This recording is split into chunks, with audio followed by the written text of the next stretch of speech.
Well, good afternoon, YouTube. This is Chuck. As you can tell, I'm coming to you from the man cave today. It's Monday, July 24th, and it's just right at 100 degrees outside, so it's a little warm out there. It's not too bad in here. It's a little stuffy, but today is exactly 2 months since I had my prostate cancer surgery, so I thought it was time for a little update as to how I'm doing. And the answer is I'm actually doing quite well. I'm back to doing just about everything that I did before. And the only lingering issue I have is I still have a bit of an issue with bladder control, although it is a lot better than it was. And for those of you who hadn't watched the other videos I did on this, I guess it's time for a little bit of an anatomy lesson for us guys. And the thing that keeps your urine in where it's supposed to be and keeps you from dribbling, is a thing called a sphincter. And a sphincter is just a little round muscle that squeezes.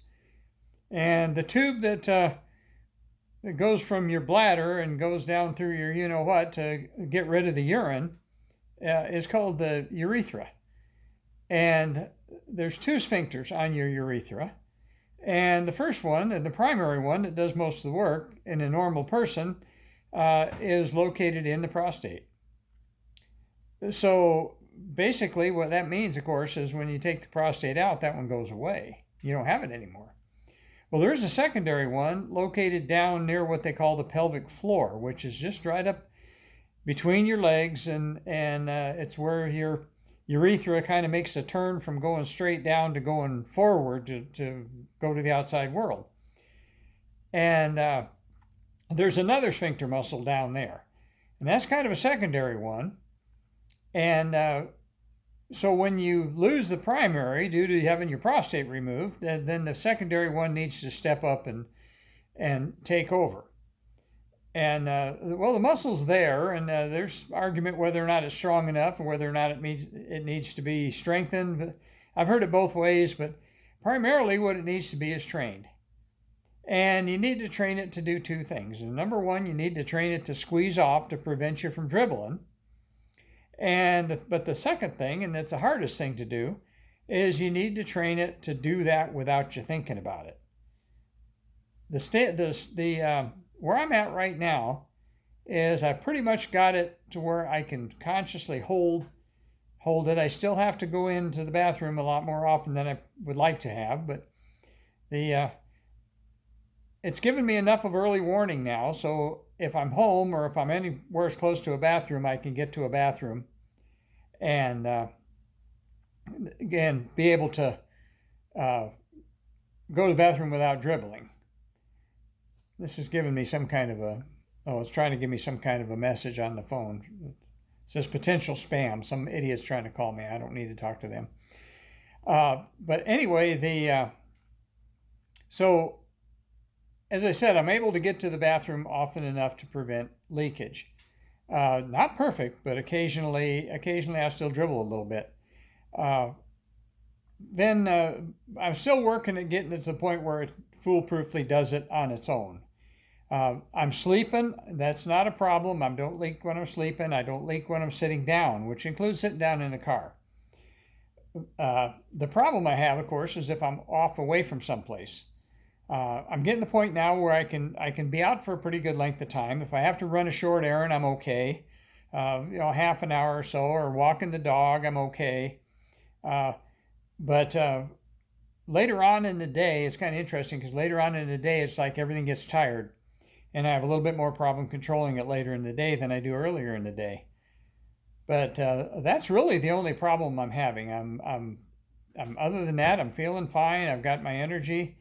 I'm out active doing stuff. It's been pretty hot here, so I haven't been working out in the yard or anything very much, and that's primarily a heat thing more than anything else. I actually did get a call from the folks at the cancer center today. They apparently they checked on their calendar and they saw it was 2 months since I had my surgery, and they called me up to ask me how I was doing. I thought that was kind of nice. But that's about all there is to report. They told me before that they won't give me a clean bill of health for 3 months, so I got another month yet, and I'm scheduled to go back down to the cancer center again for a follow-up appointment. They'll do a bunch of lab work, and if the labs come out clean, then they'll tell me that my cancer's cured. And so we're still kind of waiting on that. Of course, we're optimistic that everything's going to be fine. They think everything's going to be fine, but they're just hedging their bets, and I understand that. So I thought I'd give you a quick update. Like I say, nothing major to report. It's for those of us that are pretty independent and been able to do things our whole life, this is kind of a little bit of a change, but I'll get through it. I'm doing okay now. I'm getting kind of used to it a little bit more, and it's still not to say it's not frustrating, but I am getting a little more used to it. So I'm able to function a little better. It's not quite aggravating me quite as much as it was, but still got to be making a lot of trips to the bathroom in the middle of the day. And but once again, it's at least it's telling me, and it's giving me time to go do it, and that's a good thing. So I guess with that, that'll wrap up this one. So those of you that have been following my journey on this, I hope somewhere along the line, I hope that it helps somebody, that either helps you or helps somebody you know, a friend or a relative or somebody, that you can survive through this. And it is a lifestyle change, and it kind of hits you upside the head for a while. But like everything else, whatever doesn't kill you makes you stronger. So with that, I'll tell you all to, as I always do, take care of each other, love each other. It's a great life. I'll be back to you here pretty quick on another one, on another subject. I got 2 or 3 of them banging around in my head right now. I'm not sure which one I'm going to shoot first.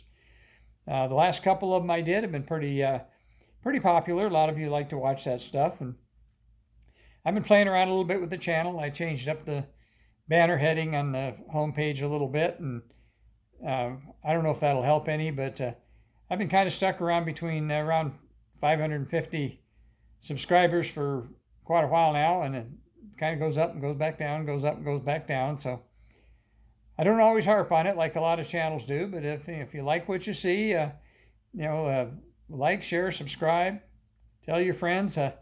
I didn't really do this channel to get views, but the competitive side of me, of course, always wants to see it do well. So until I talk to you on another one, I'm just going to tell you for right now, I'm going to tell you peace out. Let's see if I can reach over and hit this button without messing up.